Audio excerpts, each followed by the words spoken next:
जनाब बहुत मेहरबानी। एक तो मैं बिरादर मोहतरम जनाब हिदायतुल्लाह साहब का जो मौक़िफ़ है और जो बात उन्होंने की है मैं उसकी तायीद करता हूँ कि यकीनन एक मरहला गुज़र जाने के बाद फ़ौरन वहाँ पर इस तरह की अमेंडमेंट लाना या इस तरह की बातें करना और नाज़िमीन के इख्तियारात को कंट्रोल करना ये मुनासिब नहीं है। लिहाजा जो बातें हमारे भाई ने की हैं मैं उसकी मुकम्मल तायीद करता हूँ। एक और गुजारिश ये करना चाहता हूँ कि जमीयत उलमा इस्लाम जो है वो यहाँ पाकिस्तान में सन 54 से दोबारा फ़ाल की गई है और उसको काम करने का मौका मिला है और अल्हम्दुलिल्लाह जमीयत उलमा इस्लाम ने यहाँ की सियासत में जो किरदार अदा किया है शायद किसी पार्टी को वो नसीब हुआ हो।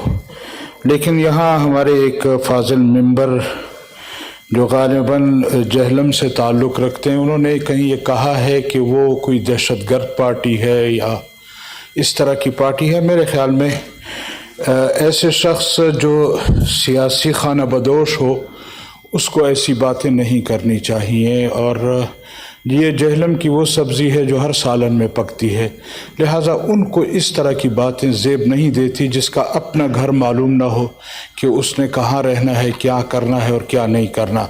अगर इस तरह की बातें होंगी तो फिर हमारे पास भी बहुत सारे शवाहिद हैं कि इनके लीडर और इनके लोग कहाँ वज़ीरिस्तान में क्या करते रहे हैं और क्या नहीं करते रहे हैं। लेकिन हम खामोश इसलिए हैं कि अल्हम्दुलिल्लाह जमीयत उलमा इस्लाम जो है वो एक तारीख़ रखती है और उसने यहाँ कौम की और मुल्क की खिदमत की है।